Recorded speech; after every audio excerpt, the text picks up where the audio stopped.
Shalom, selamat pagi Bapak Ibu jemaat yang dikasihi oleh Tuhan. Hari ini kita bersyukur kepada Tuhan karena hari ini kita boleh datang kembali berbakti kepada Tuhan. Mari kita mempersiapkan hati dan pikiran kita. Kita boleh masuk di dalam saat teduh. Saya undang semua untuk bangkit berdiri. Kita masuk di dalam saat teduh.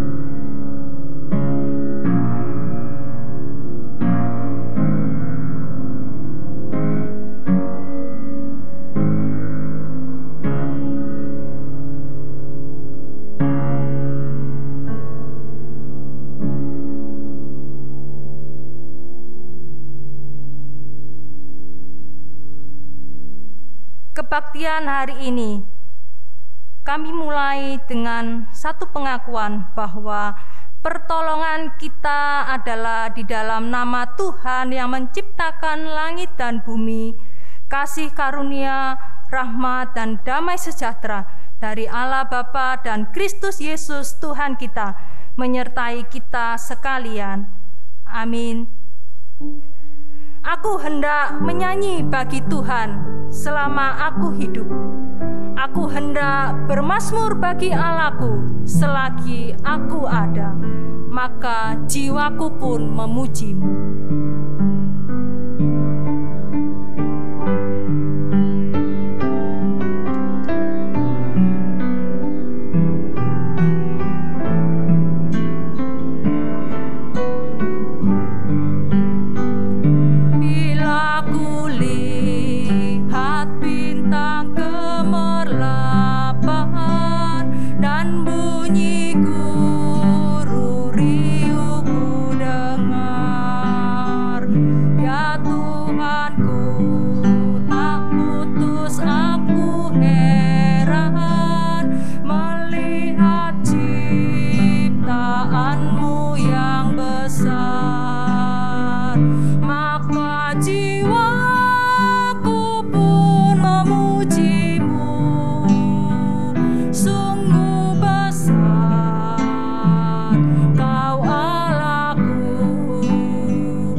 Tuhanku akbar.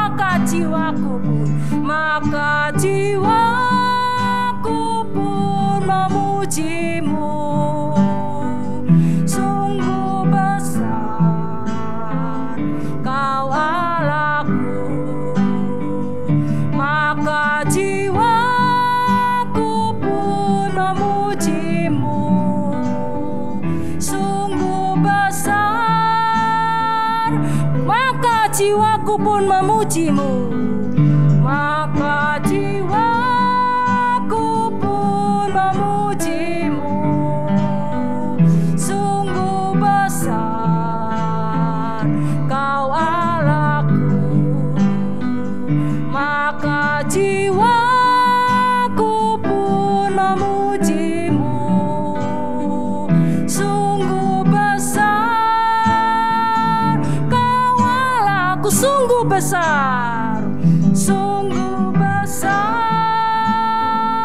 Kau Allahku.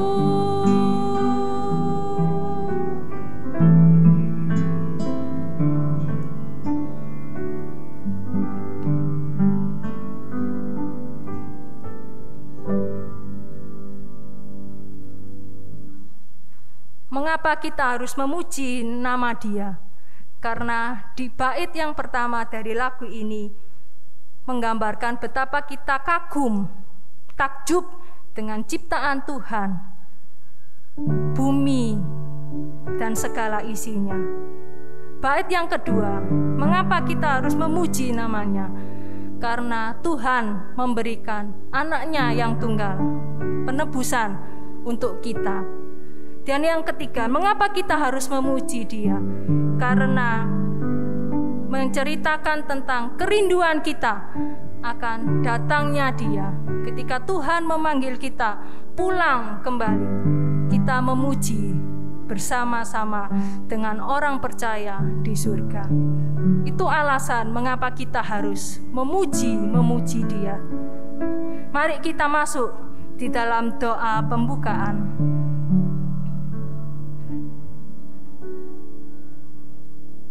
Tuhan, kami bersyukur untuk hari ini. Kami boleh datang kembali ke rumah-Mu.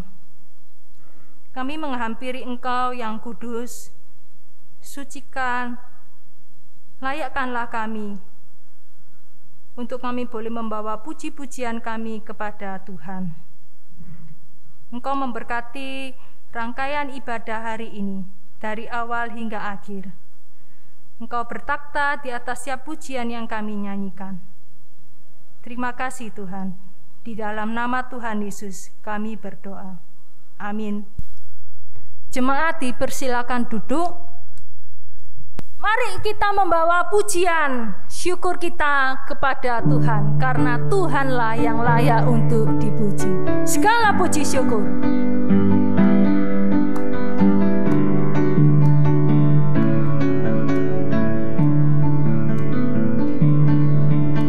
Segala puji syukur hanya bagi-Mu Tuhan, sebab Kau yang layak dipuja.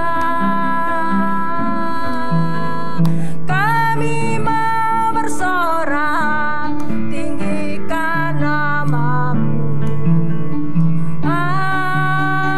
Haleluya. Segala puji syukur, segala puji syukur hanya bagi-Mu Tuhan, sebab Kau yang layak dipuja. Kami mau bersorak, tinggikan nama-Mu. Haleluya. Soraklah haleluya. Soraklah haleluya, soraklah haleluya, haleluya.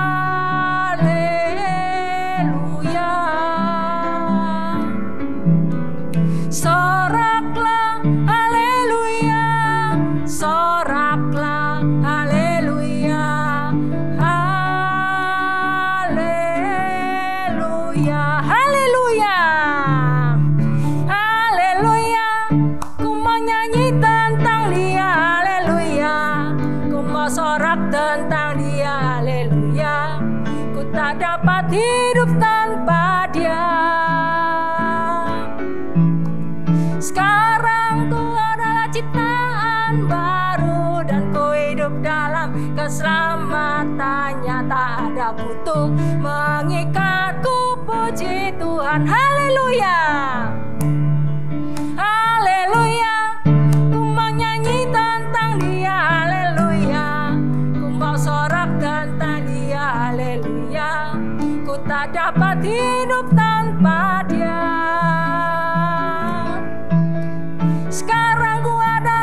ciptaan baru dan ku hidup dalam keselamatannya. Tak ada kutuk mengikatku, puji Tuhan. Puji Dia, puji Dia, oh, oh, oh, karena kebesarannya.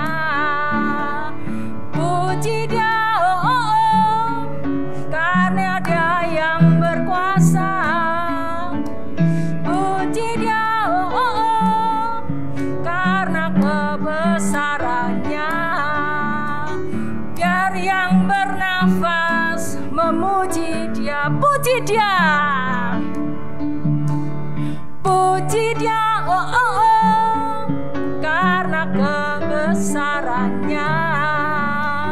Puji Dia, oh, oh, oh, karena Dia yang berkuasa. Puji Dia, oh, oh, oh, karena kemurahannya. Biar yang bernafas memuji Dia.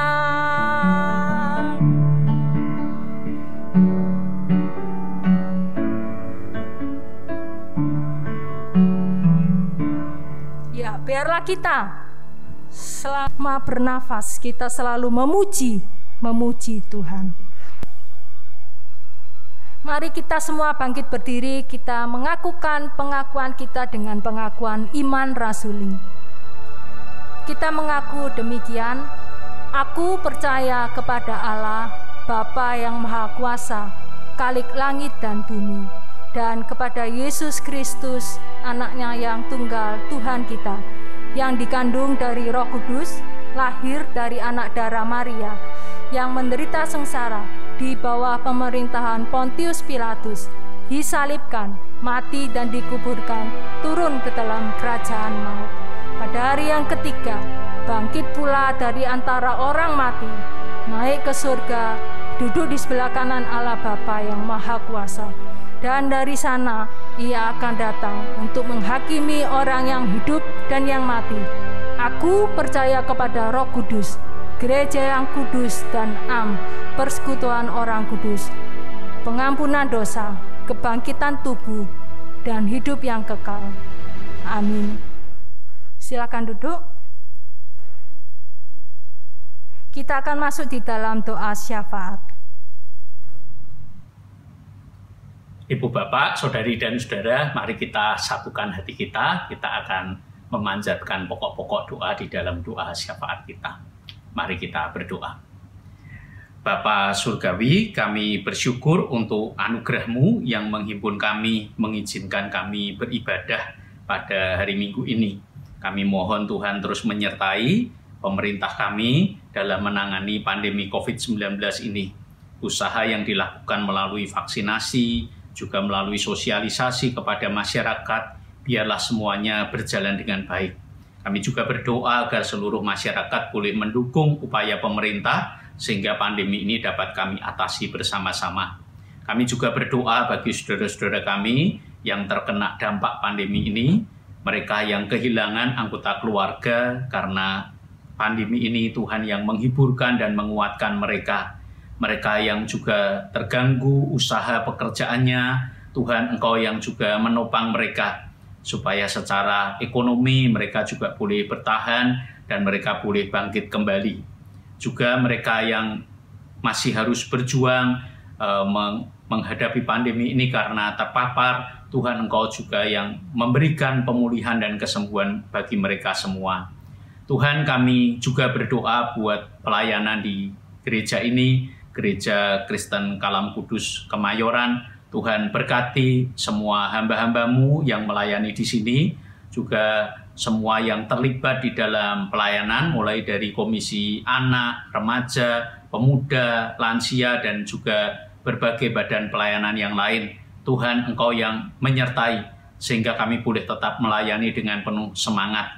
Kami juga berdoa buat seluruh umat-Mu, Jemaat Gereja Kristen Kalam Kudus Kemayoran, agar walaupun di tengah pandemi dan keterbatasan yang ada, kami boleh tetap membangun iman kami boleh tetap setia dan bersemangat beribadah, kami juga boleh tetap saling menopang dan memperhatikan satu dengan yang lain, sehingga pelayanan kami, pertumbuhan iman kami boleh tetap berjalan dengan maksimal. Kami juga menyerahkan pergumulan kami masing-masing ke dalam tangan Tuhan. Tuhan menyertai kami. Kami naikkan doa kami ini demi nama Kristus Yesus yang telah mengajar kami berdoa. Bapa kami yang di surga, dikuduskanlah namamu, datanglah kerajaan-Mu, jadilah kehendak-Mu di bumi seperti di surga. Berikan kami pada hari ini makanan kami yang secukupnya, dan ampunilah kami akan kesalahan kami, seperti kami juga mengampuni orang yang bersalah kepada kami.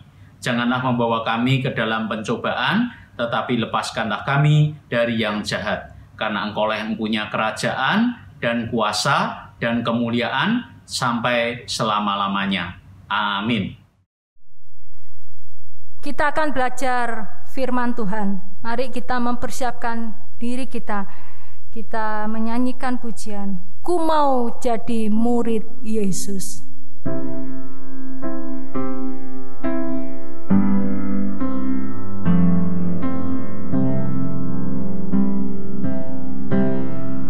Ku mau jadi murid Yesus di dalam hatiku. Ku mau jadi murid Yesus Tuhanku. Di dalam hatiku, ku mau jadi murid Yesus Tuhanku. Ku mau dipenuhi kasih di dalam hatiku. Ku mau dipenuhi kasih Tuhanku. Di dalam hatiku, ku mau dipenuhi kasih Tuhanku. Ku mau hidup lebih suci di dalam hatiku.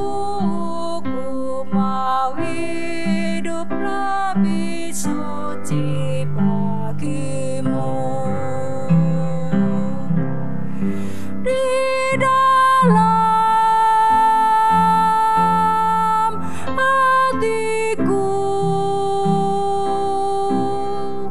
ku mau hidup lebih suci bagimu.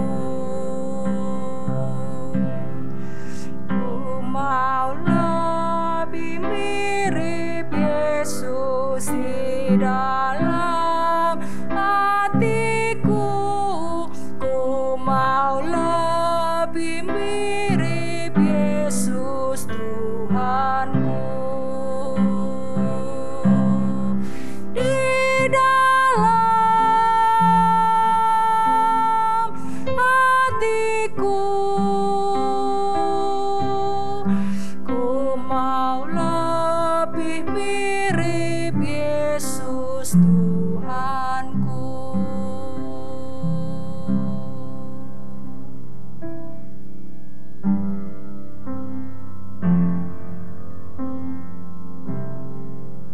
Untuk waktu dan tempat kami persilakan.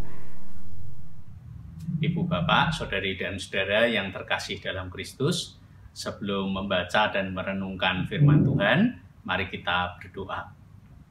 Bapa Surgawi, kami bersyukur kami boleh bersama beribadah dan sekarang kami akan belajar firman Tuhan. Tuhan, tolonglah kami agar Roh Kudus-Mu bekerja di dalam hati kami, membuat kami memahami pesan yang Engkau sampaikan melalui firman-Mu hari ini. Demi Kristus kami berdoa. Amin. Ibu, Bapak, Saudari dan Saudara, bacaan kita diambil dari Injil Markus pasal yang ke-13, ayat yang pertama sampai dengan ayat yang ke-8. Markus 13 ayat 1 sampai dengan ayat yang ke-8. Saya akan membacakan bagi kita semua. Ketika Yesus keluar dari bait Allah, seorang muridnya berkata kepadanya, "Guru, lihatlah betapa kokohnya batu-batu itu dan betapa megahnya gedung-gedung itu." Lalu Yesus berkata kepadanya, "Kau lihat gedung-gedung yang hebat ini? Tidak satu batu pun akan dibiarkan terletak di atas batu yang lain, semuanya akan diruntuhkan." Ketika Yesus duduk di atas Bukit Zaitun, berhadapan dengan bait Allah, Petrus, Yakobus, Yohanes, dan Andreas bertanya sendirian kepadanya, "Katakanlah kepada kami, bila manakah itu akan terjadi, dan apakah tandanya kalau semuanya itu akan sampai kepada kesudahannya?" Maka mulailah Yesus berkata kepada mereka, "Waspadalah supaya jangan ada orang yang menyesatkan kamu. Akan datang banyak orang dengan memakai namaku dan berkata, 'Akulah dia,' dan mereka akan menyesatkan banyak orang. Dan apabila kamu mendengar deru perang atau kabar-kabar tentang perang, janganlah kamu gelisah. Semuanya itu harus terjadi, tetapi itu belum kesudahannya. Sebab bangsa akan bangkit melawan bangsa, dan kerajaan melawan kerajaan. Akan terjadi gempa bumi di berbagai tempat, dan akan ada kelaparan. Semua itu barulah permulaan penderitaan menjelang zaman baru." Demikianlah firman Tuhan. Berbahagialah kita yang merenungkan dan melakukan firman-Nya di dalam kehidupan kita. Ibu, Bapak, Saudari, dan Saudara, pada tahun 2005, pertengahan tahun 2005, mertua saya didiagnosa mengalami sakit yang cukup berat, boleh dikatakan sakit terminal. Nah, pada waktu itu ketika salah seorang anggota keluarga kami bertanya kepada dokter, kira-kira berapa lamakah bertahan mama ini? Dokter tentu saja dengan berbagai keahliannya memperkirakan bahwa usia mama hanya kira-kira tinggal 3 bulan saja. Ya, kami memaklumi karena memang pada waktu itu kondisinya juga sudah sangat berat, ada gangguan yang serius di livernya. Juga dari beberapa teman yang datang menjenguk, memang semuanya rata-rata sepakat bahwa kondisi mama sudah cukup parah. Beberapa mengatakan agar bagian-bagian pelayanannya itu mulai dipindah tangankan dan dibereskan. Kami semua pun juga berpikir bahwa saatnya mama tidak akan lama lagi. Tetapi saudara, di luar dugaan kami, ternyata mama bisa bertahan lebih lama dari 3 bulan, bahkan jauh lebih lama. Dia bisa bertahan sampai akhir tahun 2006, bulan November, dia baru meninggal dunia. Itu artinya dia bertahan kurang lebih 1 tahun 4 bulan. Dan itu sesuatu yang mengejutkan bagi kami. Dokter yang menangani pun juga kagum bahwa mama bisa bertahan sekian lama. Nah, bagaimana dan kira-kira apa yang menyebabkan beliau bisa bertahan, nanti akan saya jelaskan di akhir khotbah saya. Tapi yang ingin saya sampaikan sekarang ini adalah, kalau kita tidak mampu meramalkan akhir kehidupan seseorang, bahkan seorang yang secara medis sudah didiagnosa sedemikian parah, tapi kita tidak bisa meramalkan akhir atau kapan berakhirnya kehidupannya, bagaimana kita bisa meramalkan berakhirnya zaman ini? Tentu kita tidak akan mampu. Tidak ada seorang pun yang mampu meramalkannya. Saudara, ini bukan berbicara soal kemampuan manusia saja, tapi soal kapan zaman akan berakhir. Itu seperti kata Yesus di Markus 13 ayat 32, tentang hari atau saat itu tidak ada seorang pun yang tahu. Dan kita semua orang-orang Kristen, orang-orang percaya pasti sangat mengerti apa yang dikatakan oleh Yesus ini. Tetapi seperti para murid, saudara, kita pun dari waktu ke waktu tidak pernah berhenti bertanya, Tuhan, bila manakah itu akan terjadi? Rasa penasaran kita, saudara, membuat kita memang ingin tahu kira-kira akhir zaman itu berakhir kapan. Yang jelas, kalaupun Yesus berkhotbah tentang akhir zaman, tujuannya bukanlah untuk memberitahu atau meramalkan kapan saat itu akan terjadi. Kalau begitu, saudara, apa tujuan dari khotbah Yesus tentang akhir zaman? Nah, ini yang perlu kita tahu. Markus 13 ayat 1 sampai dengan 8 merupakan bagian pembuka dari keseluruhan Injil Markus pasal 13. Para penafsir seringkali menyebutnya sebagai Little Apocalypse atau wahyu kecil. Nah, di pasal inilah penulis Injil Markus mengumpulkan pengajaran Yesus mengenai akhir zaman atau hal-hal yang disingkapkan, yang diapokalipskan itu mengenai akhir zaman oleh Yesus, itu oleh penginjil Markus dikumpulkan di Markus pasal 13 ini.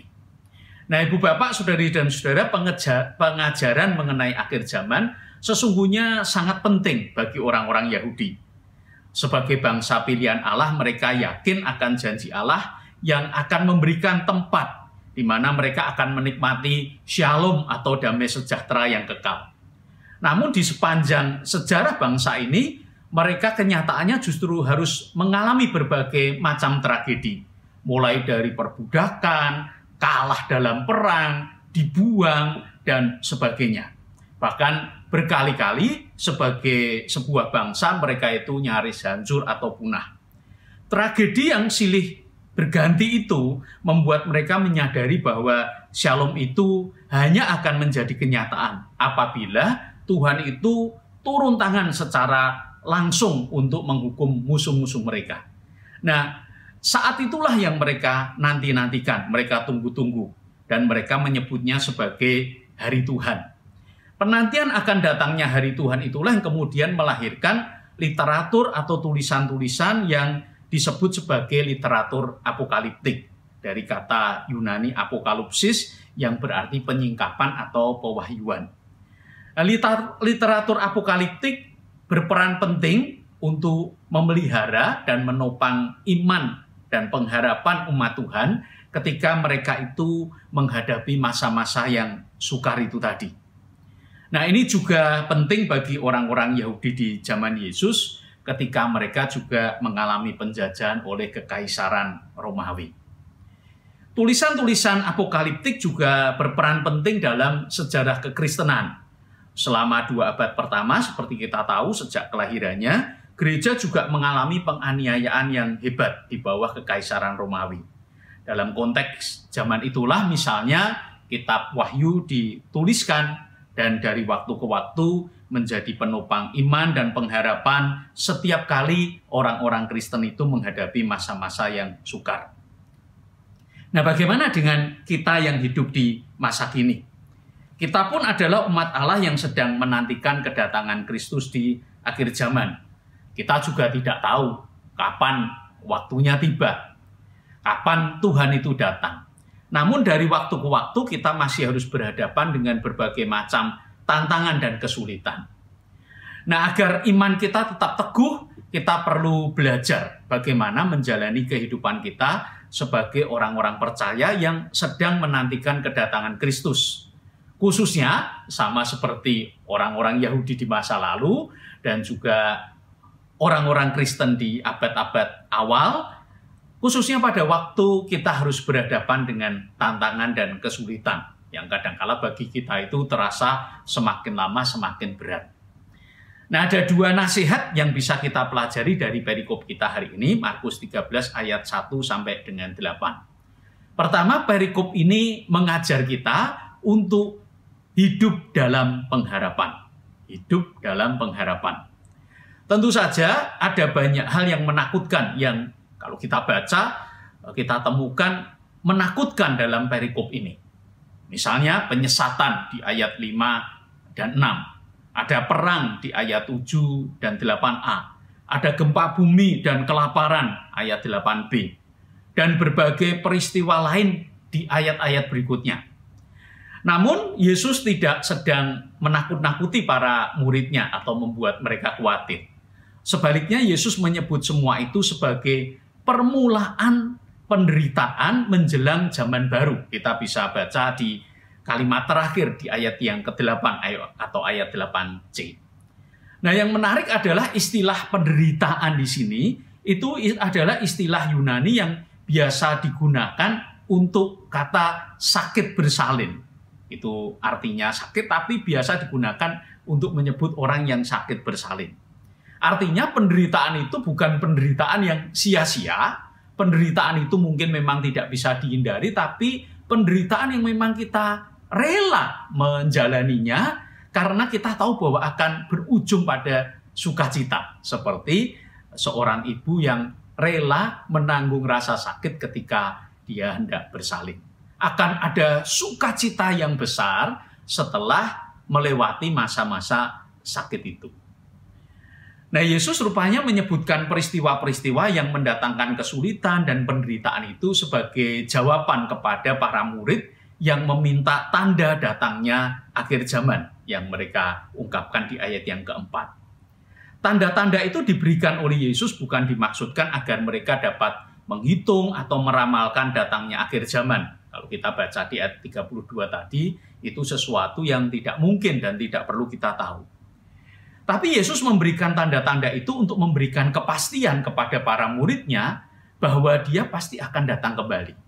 Zaman baru itu pasti akan datang, seperti orang yang menantikan kelahiran, sukacita itu pasti akan datang. Kita bisa baca di ayat yang ke-26. Nubuat Yesus mengenai kehancuran bait Allah itu juga mempunyai makna penting di sini, khususnya terkait dengan keseluruhan Injil Markus. Markus menempatkan little apokalips ini di bagian akhir dari rangkaian konflik antara Yesus dengan para pemimpin agama yang terjadi sejak Yesus dan para muridnya tiba di Yerusalem. Kita bisa membaca pasal 11 ayat 27. Konflik yang berawal dari penolakan para pemimpin agama terhadap kehadiran dan kuasa Yesus itu berujung pada nubuat mengenai kehancuran bait Allah yang merupakan simbol utama dari institusi atau lembaga keagamaan mereka. Jadi nubuat mengenai kehancuran bait Allah ini mengungkapkan kepada para murid Yesus bahwa lembaga keagamaan, para pemimpinnya itu yang telah menentang dia dan yang kemudian membunuhnya akan hancur di bawah penghakiman Allah. Dengan demikian, nubuat kehancuran bait Allah ini juga merupakan penegasan akan kemenangan Yesus dan para muridnya atas musuh-musuh mereka pada khususnya dan juga penderitaan dan kesulitan yang akan mereka alami pada umumnya. Nah, selain berada di puncak konflik antara Yesus dan para pemimpin agama, pasal ini juga menjadi pengantar bagi narasi atau penjelasan mengenai penderitaan Yesus dan nanti sampai akhirnya pada kematiannya. Dengan demikian, kita dapat melihat penderitaan dan kematian Yesus itu dengan sudut pandang yang tepat. Bukan sebagai sebuah kegagalan atau kekalahan, melainkan sebuah kemenangan. Nah, Ibu Bapak dan saudara-saudara, ini penting bagi kita semua. Karena tidak sedikit di dalam kehidupan kita mengalami ada banyak peristiwa yang mungkin bagi kita itu kita anggap sebagai kegagalan, kekalahan, atau kehancuran. Tapi sebenarnya sebagai orang beriman, kita tidak perlu melihatnya demikian.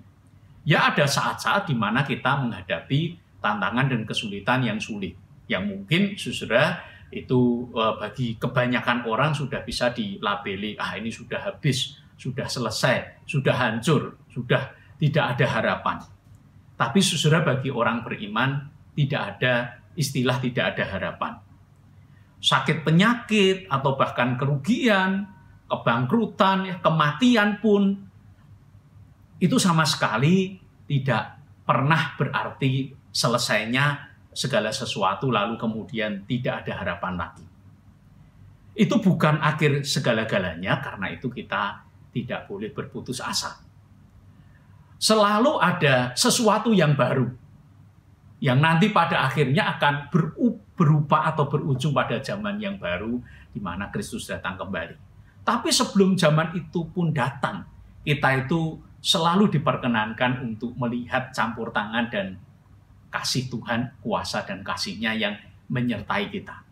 Sehingga tidak jarang sebetulnya orang-orang beriman itu terkagum melihat bagaimana situasi yang tanpa pengharapan itu ternyata masih ada harapan. Dan Tuhan masih mampu untuk membangkitkan kembali kekuatan kita sehingga kita masih bisa menjalani kehidupan ini sebagai orang-orang beriman yang menantikan kedatangannya. Saudara, kita tahu bahwa di bulan Agustus yang lalu, berarti kira-kira sekitar 3 bulan yang lalu ya, kalau Agustus, ya 3 bulan yang lalu. Itu kita bersukacita karena Grecia Poli bersama Apriani Rahayu memberikan medali emas Olimpiade bulu tangkis untuk nomor ganda putri. Saudara, ini prestasi yang luar biasa karena sejak ganda putri dipertandingkan tahun 92 di Olimpiade Barcelona, ini untuk yang pertama kalinya. Dan yang mengejutkan, saudara, yang membuat kita heran adalah Grecia Poli itu adalah pemain yang tidak muda lagi. Dia sudah berusia 33 tahun dan untuk pemain bulu tangkis itu termasuk yang tertua yang bisa menyumbangkan medali emas untuk Olimpiade. Nah, kalau kita membaca beberapa bagian cerita mengenai kehidupan Grecia Poli, saudara, kita akan kagum. Karena bisa bertahan, bermain dan mendapatkan medali emas sampai usia 33 itu ternyata memang tidak gampang. Beberapa kali dia ingin menyerah dan ingin berhenti. Misalnya pada waktu pasangannya yang lama, Nita itu yang kemudian harus menyatakan pensiun karena cedera bahu, dia juga sebetulnya sudah kepingin pensiun. Bahkan saudara, sebelumnya dia pernah bercerita beberapa orang menganggapnya bahwa karirnya di bulu tangkis itu sudah habis. Saudara, itu bukan tanpa alasan. Tahun 2011 dia memang mengalami cedera bahu sehingga dia tidak bisa melakukan serve dengan backhand, dengan cedera bahu kanan ya, sehingga tidak bisa melakukan serve dengan backhand dengan baik. Padahal saudara, kalau tidak bisa melakukan serve dengan backhand itu kesulitan yang besar karena serve dengan forehand itu sulit dan biasanya akan bola itu akan melambung dengan tinggi dan untuk permainan ganda itu gampang sekali dipukul. Nah, saudara, tetapi justru kemudian kesulitan Grecia Poli ini justru menjadi salah satu trademark atau ciri khasnya dia bermain. Ketika dia merebut medali emas bulan Agustus yang lalu, yang banyak dibicarakan adalah gaya serve-nya yang forehand, yang unik, yang menurut banyak orang itu sudah ketinggalan zaman dan tidak jarang lagi orang yang menggunakan sejak di zaman sekarang. Tetapi justru itu menjadi keunikan dia. Keunikan yang muncul mula-mula dari kelemahan pada tahun 2011. Tapi Grecia Poli membuktikan bahwa dengan kelemahan yang ada, yang mungkin bagi orang lain fatal, cukup untuk mengatakan cukup sudah pensiun, tapi tidak bagi dia. Dia terus berjuang dan 10 tahun kemudian, tahun 2021 ini dia mendapat emas. Saudara, seharusnya demikianlah kehidupan orang beriman. Selalu berpengharapan sebesar apapun tantangan dan kesulitan kita. Hal yang kedua yang diajarkan adalah hidup dalam kearifan. Nah, Ibu Bapak, Saudara dan Saudara, Bait Allah di zaman Yesus adalah Bait Allah yang dirancang dan dibangun oleh Herodes Agung dengan tujuan untuk membuat kagum para penguasa pada waktu itu. Bangunan ini berdiri kokoh di puncak bukit yang dikenal sebagai Gunung Moria. Dinding di sekelilingnya terbuat dari batu alam yang ukurannya sangat fantastis. Seorang ahli sejarah Romawi Yahudi yang bernama Yosefus mencatat bahwa beberapa dari batu-batu tersebut berukuran panjang 12 meter, tingginya lebih dari 3,5 meter, lebarnya kira-kira 5,5 meter. Jadi bongkahan batu-batu alam yang sangat besar, berukuran raksasa dan tentu saja beratnya bukan main. Bobot dari batu-batu itu diperkirakan berkisar antara 420 sampai 600 ton. Jadi sangat wajar apabila para murid berkata kepada Yesus, "Guru, lihatlah betapa kokohnya batu-batu itu dan betapa megahnya gedung-gedung itu." Nah, dalam jawaban Yesus, ketika Yesus berkata, "Kau lihat gedung-gedung yang hebat ini," sesungguhnya terkandung sebuah peringatan. Peringatan apa? Peringatan agar mereka tidak mudah terpesona pada apa yang nampak hebat dari luar. Tujuan Herodes membangun memang untuk membuat orang kagum melihat dari jauh. Tetapi ini dibalik oleh Yesus. Jangan engkau kagum seperti kebanyakan orang.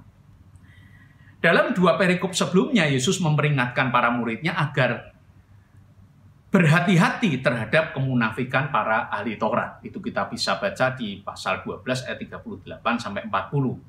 Dan Yesus mengajar mereka melihat iman janda miskin dalam memberikan persembahan. 2 perikop ini mengingatkan para murid agar mereka tidak tertipu oleh simbol-simbol keagamaan yang nampak dari luar.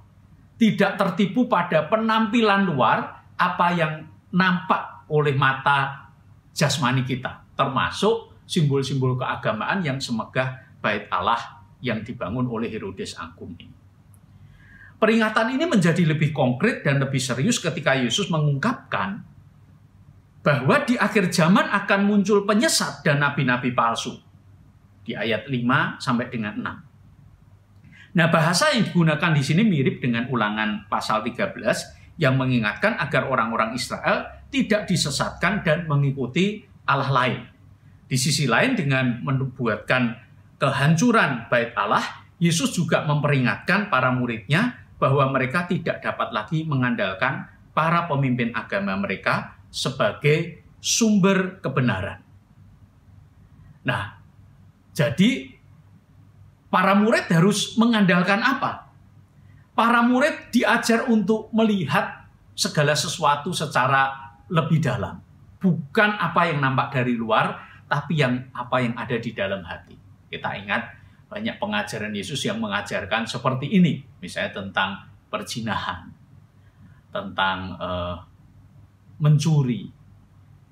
Ada banyak yang Yesus ajarkan supaya para murid itu bukan hanya menggunakan mata jasmani mereka, tapi menggunakan hati mereka. Dalam istilah yang populer, ini yang disebut sebagai kearifan atau discernment. Discernment inilah yang harus menjadi cara orang-orang percaya untuk mendapatkan kebenaran. Dan yang akan menghindarkan mereka dari penyesatan atau kepalsuan. Nah, saudara, hidup di zaman-zaman akhir diperlukan kearifan. Diperlukan latihan untuk menggunakan mata hati kita atau rohani kita. Misalnya, untuk hal yang sederhana, kalau saudara suka bermedia sosial, saudara akan menemukan banyak hal yang kalau saudara tidak hati-hati juga ikut tersesat.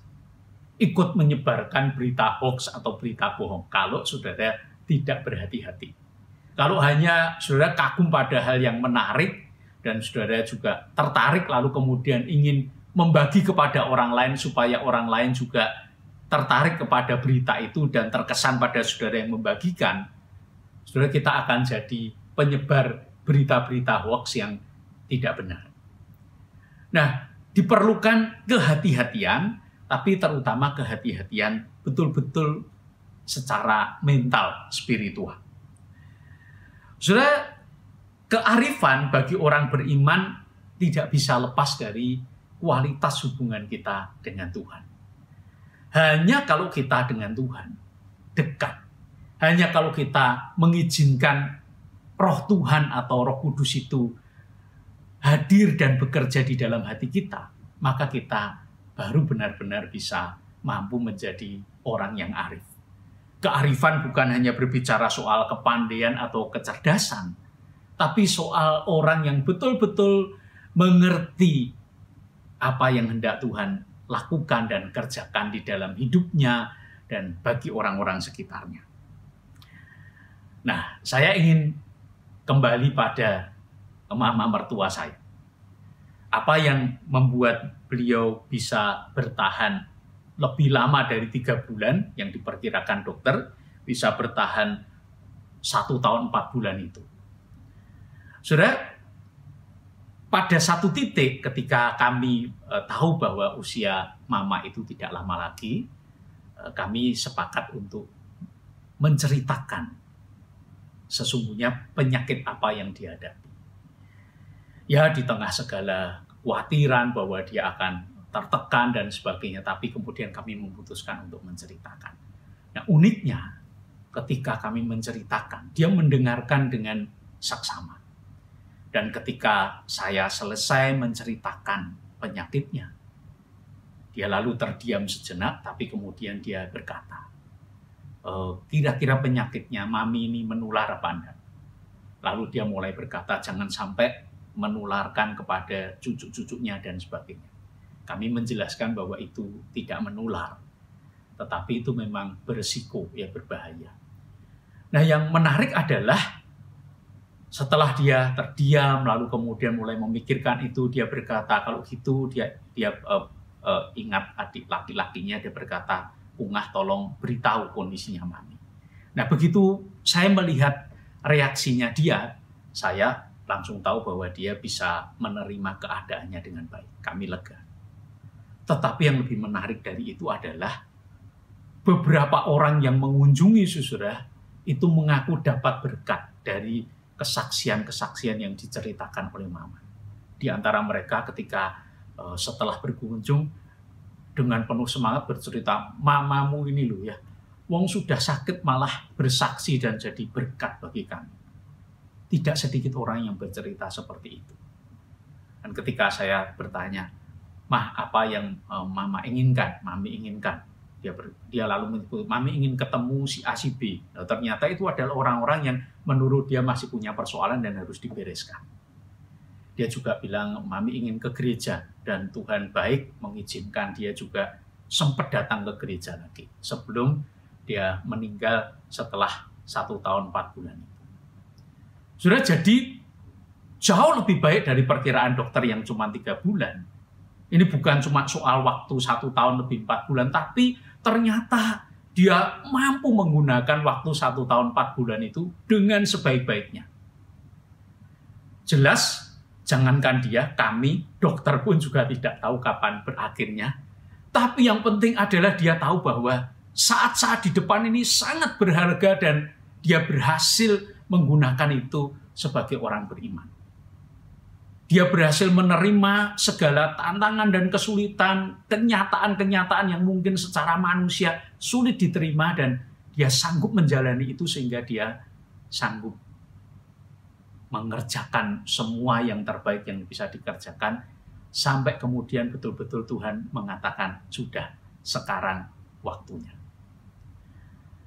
Sudah, jangankan akhir zaman, memang kita hidup di zaman akhir, tapi kita tidak tahu kapan zaman betul-betul berakhir, akhir zaman itu tiba. Jangankan kapan zaman itu akan berakhir, kehidupan kita berakhir pun kapan kita tidak tahu. Sebagian mungkin merasa hidup kita masih panjang, sebagian dari kita mungkin merasa sudah lebih dari separuh hidup ini kita jalani, sebagian mungkin merasa sudah tinggal beberapa bagian dan sudah tidak lama lagi. Sudah, persoalannya bukan berapa lama dan kapan berakhir. Tuhan yang baik akan selalu memberikan kesempatan terbaik bagi kita. Tapi mari kita menggunakan kesempatan itu dengan baik. Hidup dengan berpengharapan dan juga dengan kearifan. Amin. Mari kita menyatukan hati kita di dalam doa. Bapa Surgawi, terima kasih kami boleh percaya bahwa pengharapan kami di dalam Engkau tidak pernah sia-sia. Engkau mengizinkan kami mengalami kesulitan dan penderitaan bersama dengan semua orang percaya yang menjalani kehidupan di zaman akhir. tapi kami juga percaya Engkau selalu menopang dan menyertai kami. Engkau menolong kami sehingga kami boleh menjalani kehidupan ini dengan kearifan. Tuhan, secara khusus kami berdoa bagi kami yang mengalami tantangan dan kesulitan yang berat, supaya Tuhan yang membangunkan kembali pengharapan kami. Sehingga berapapun waktu yang Tuhan berikan di depan kami boleh menjalaninya dengan penuh pengharapan dan melakukan semua yang terbaik dengan kearifan yang Tuhan karuniakan. Selalu memimpin kami ya Tuhan. Tuntunlah kami sehingga setiap keputusan, setiap tindakan, semua yang kami kerjakan di dalam pelayanan kami maupun di tengah keluarga dan pekerjaan kami, itu adalah karya yang terbaik di dalam pimpinan. Demi Kristus Yesus Juru Selamat kami berdoa. Amin. Terima kasih untuk Bapak Pendeta Timotius Wibowo yang sudah memberitakan firman Tuhan bagi kita sekalian. Tuhan memberkati pelayanan Bapak. Kita akan memberikan persembahan. Kita menyanyikan pujian, setiap langkahku selalu ikut Yesus.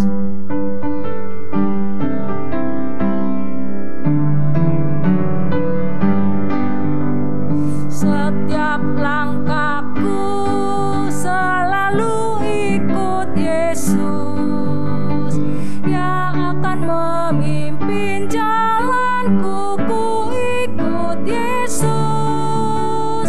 Setiap langkah waspada, setiap langkah berdoa, inilah jalan kemenangan, ku ikut Yesus.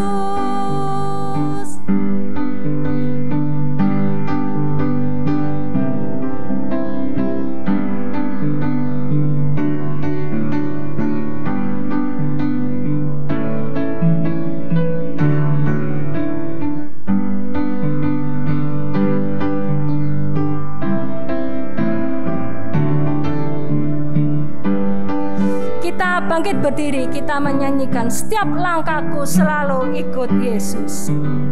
Setiap langkahku selalu ikut Yesus, yang akan memimpin jalanku, ku ikut Yesus. Setiap langkah waspada, setiap langkah berdoa, jalan kemenangan, ku ikut Yesus.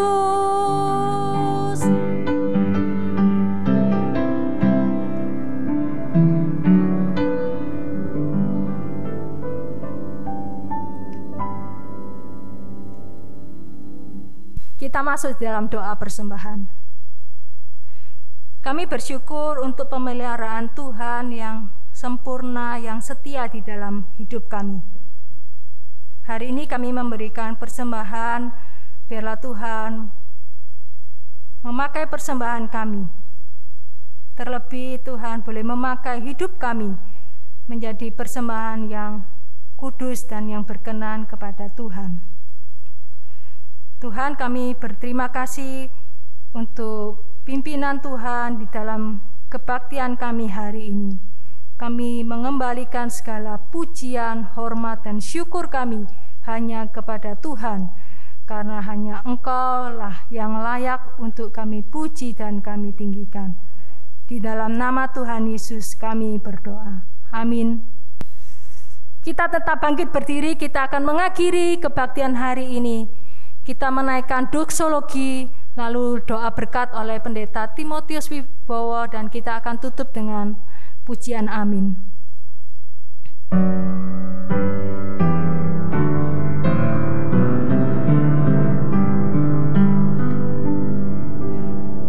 Puji Allah Bapa Putra, puji Allah Roh Kudus, ketika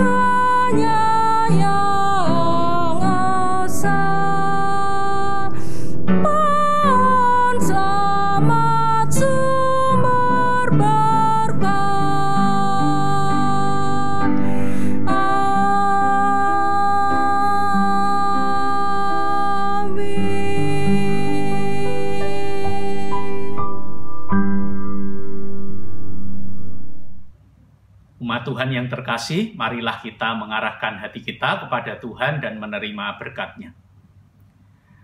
Tuhan melindungi engkau dan memberkati engkau. Tuhan menyinari engkau dengan wajah-Nya dan memberi engkau kasih karunia. Tuhan menghadapkan wajah-Nya kepadamu dan memberi engkau damai sejahtera. Amin.